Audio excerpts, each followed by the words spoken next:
This front seat cover has a nice wear spot from people dragging their ass across it for the last 15 years. In this video you're going to see how to remove the ass part of the seat, how to remove the ass cover from the ass part of the seat, and how to install a new ass cover to the ass part of the seat. In an upcoming video I will show how to replace the back cover, but today is all about the ass. What do you guys think I should call this video? I don't want people to think this is going to be a video about like putting your camo seat covers on with the little bungee cords. This is a little bit more involved than that. Alright, what's good? Well, I'm here with my good friend, the passenger seat out of my 2004 Trailblazer. You guys remember minty green? Well, part of the reason for me buying minty green was to get these bad boys. As you can see here, where people drag their ass across the seat when they get out, like this is worn down pretty bad. I've tried to clean this thing several times. This thing is a lost cause. It does have a little tiny bit of wear, but we're talking about a 17-year-old truck. I'm not going to spend a fortune, redoing this to be pristine. What I'm getting at here is my goal is realistic. It's not going to be perfect. So the goal here is pretty simple. I just want to replace the ass part of the seat cover. Now something you're going to notice, the Trailblazer front seats, there's an offset in the height between the two frame rails. So I've got the inside frame rails kind of boosted with a couple 2x4s just to kind of level it out. It is something to keep in mind if you're going to work on it on a bench.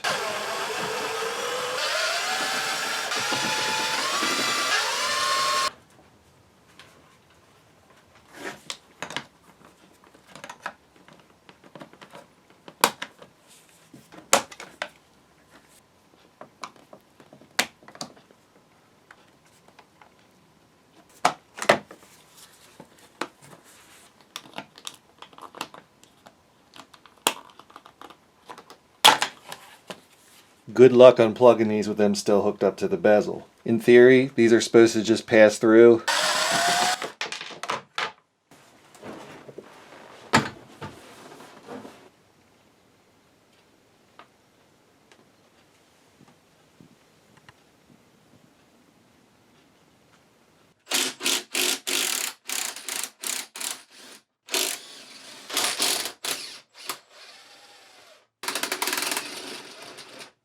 When they're saying that you can do this shit with it in the car, what they're saying is that you can get this out that's pinched in between here and here, and the same thing over here, that you can get this one out pinched here and here. That is not going to happen with it in the car.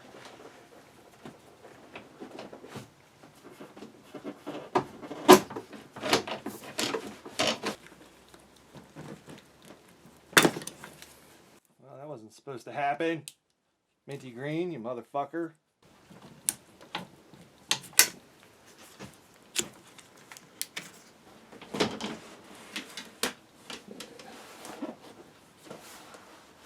What I'm doing is taking Mr. Pick and going around all these little plastic things and just kind of unhooking them all. I don't know, I'm showing snap-on. Some of you guys might get upset. So I'll just use Matco. I don't know who really made it. I definitely don't want to offend anybody by showing tools that they can't afford.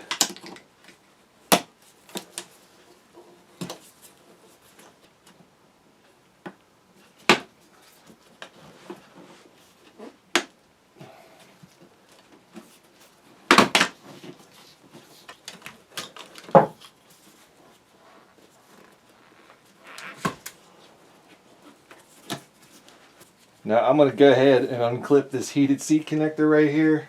Just going to lift up on this tabby.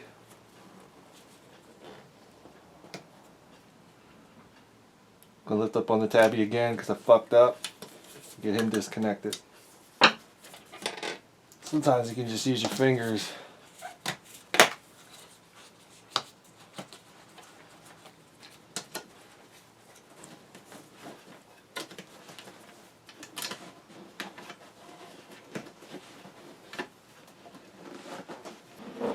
Kind of push in on the foam. Push in on the foam. I'll help you maneuver this motherfucker.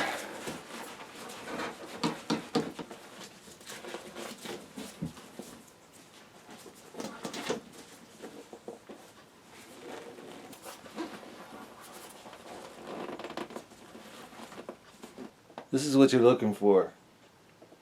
These metal rings that wrap around this little plastic piece right here. I'm wearing these. If you don't want to, that's on you. If you want to give me shit about it, feel free to leave a comment below.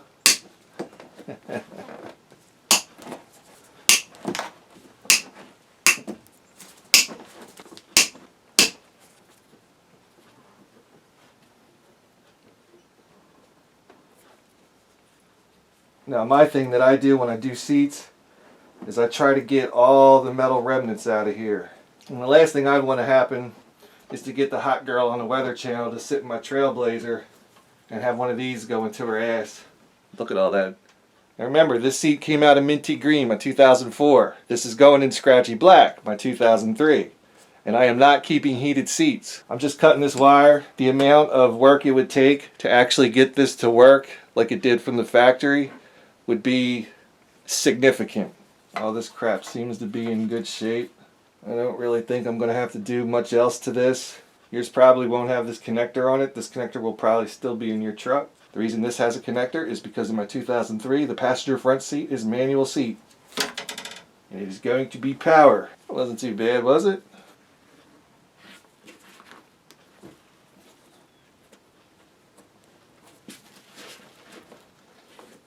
We got some humps. And this is actually a variety pack of humps. Some of these are really heavy duty, like the copper ones. And some of them are little dinksters. You can probably tell which ones I'm going to go with. It's important to note that these rings were not included with the seat cover, with the hog ring pliers. It's got grooves in it. Allows one of these rings just to kind of sit in there like a SOA. And what you're trying to do is get this piece as well as the piece in the padding. Get this ring around both of them, squeeze them down. Come on, you Chester copper pot motherfucker.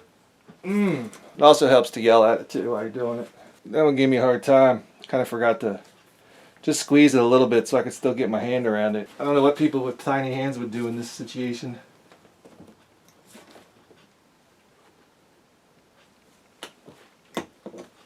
Probably could have made this little bar right here just a little bit longer.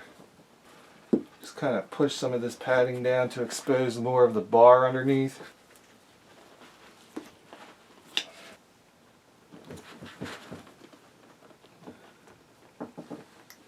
Come on, Dick. Now this one looks like it had 4 mountings. This is kind of a stretch because this one doesn't really go out as far. So I'll do the same thing. Kind of roll some of this padding away so I can definitely grab the bar.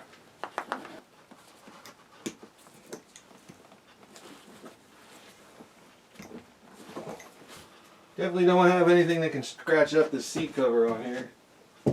You know what I'm saying on here?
God damn.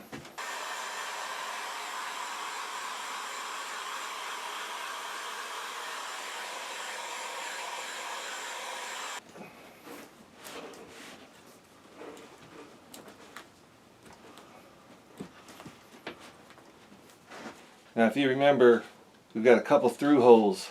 The pick tool here.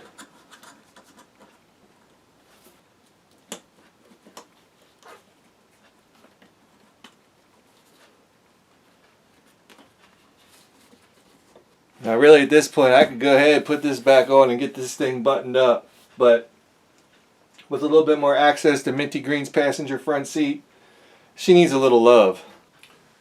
I don't know, I think we'll be alright. See, I already put Minty Green's back seats in with Scratchy Black. But one of the things I had to do was change out the seat belts. You know what I mean? The middle seat belt and the bench seat, that was so gross that I actually had to break down both seats and swap out the seat belts because, I don't want that shit anywhere near my car. The seat belt on this side at least doesn't look too bad.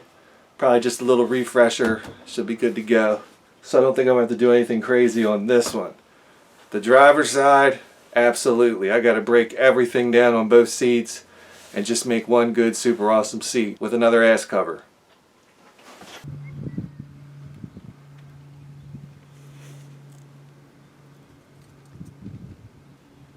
Like, this shit is gross as a motherfucker.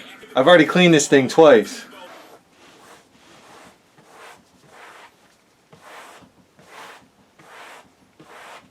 Just want to show you guys something here. Pull the seatbelt all the way out. Slap on some needle nose vice grips. Then you can take the time to clean the whole seatbelt. You never know when a hot weather girl is going to hop into your ride. Have to buckle up. You don't want her grabbing some decomposing boogers or anything. Let me ask you guys a question. How did I know how to take this seat apart? Is it magic? Do I have some gift? No. It's called read the fucking instructions. I don't want to get into too much detail here. But the other day I was reminded of someone who just refuses to read the instructions. One of the reasons that I made it 25 years, well, we're not quite there yet. Got about 6 months to go. But one of the reasons why I did 25 years in this motherfucker was from adapting to new stuff. And a lot of that included reading the fucking instructions. When I pull a car into work that I've never seen before and have to fix something on it, the first thing I do is read the fucking instructions. Today's stuff I'm doing today with the seat stuff, I'd already disassembled Minty Green's driver's seat so I could send the cover off to get duplicated. So I kind of already did have an idea. But when I did Minty Green's driver's seat, I was working right off the service information, also known as the fucking instructions. Something that they said on one of the Run the Jewels things just reminded me about reading the instructions, so just something I wanted to get off. This is like a memoirs of a mechanic on a workbench or something. My goal here is so I could run a wet white cloth across any section of this seat and it still looks as white as it did before I touched it. Till that point, keep on scrubbing, motherfucker.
I don't know if I told you guys this, but I'm not an interior specialist or anything. Most of these wrinkles do kind of work themselves out.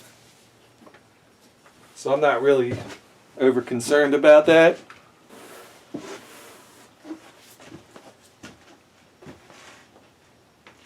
Damn, I don't know how good that's looking on camera, but that shit looks good in person. Holy shit.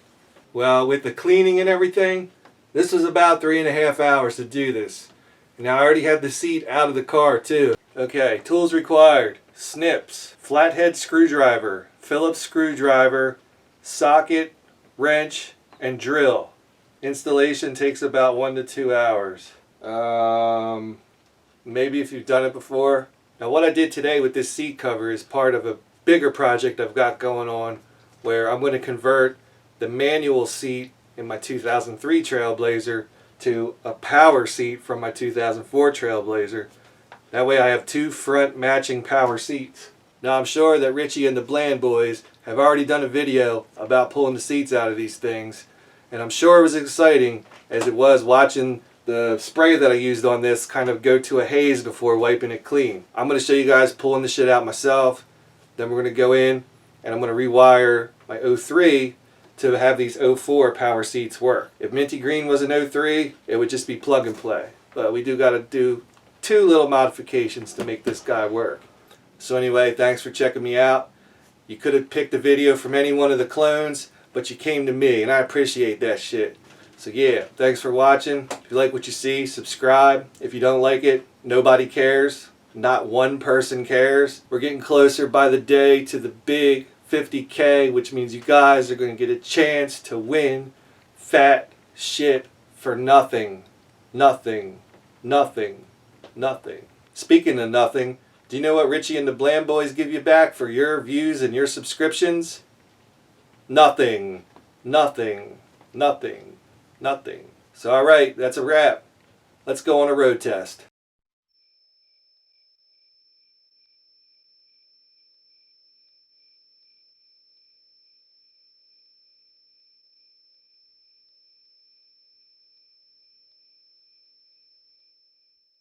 What's up?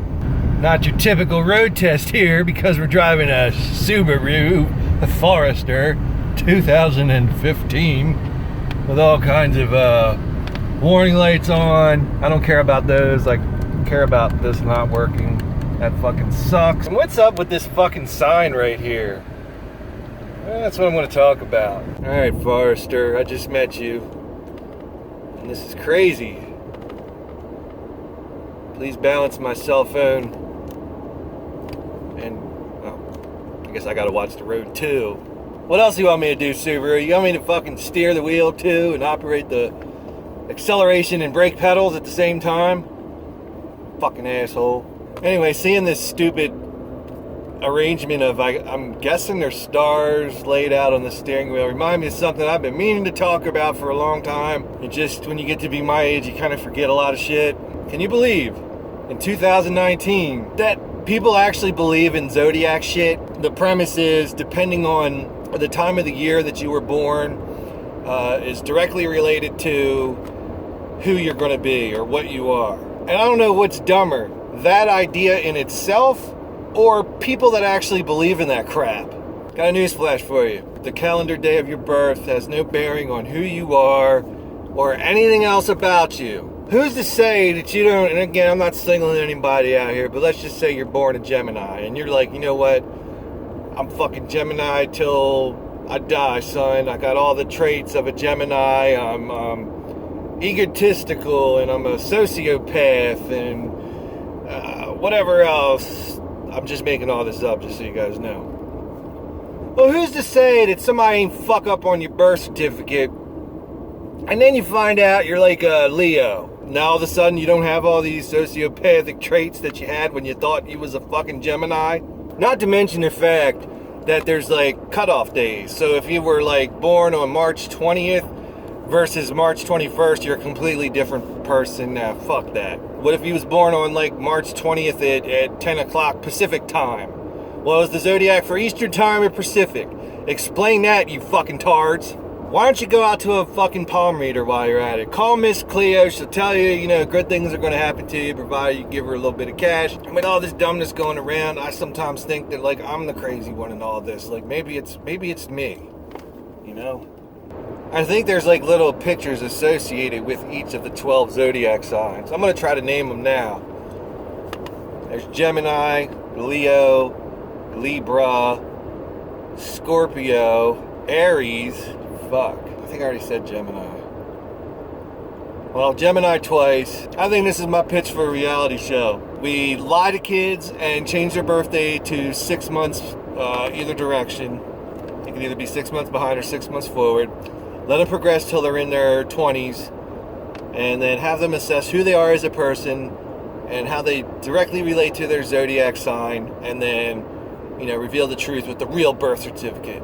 Switched at birth certificate, that's what it would be called. And you can follow the lives of two people until they're in their 20s and how they directly relate and they identify with the zodiac sign that they believe that they have, but it's not really theirs. And then the season finale is you show them the real birth certificate and their whole life turns upside down. There you go. If one of you big Hollywood executives that watch my channel decide to do that, all I want you to do is just put a disclaimer in there that all this zodiac stuff is fake. People that believe in it are stupid. And read a book, learn something, do something with your life.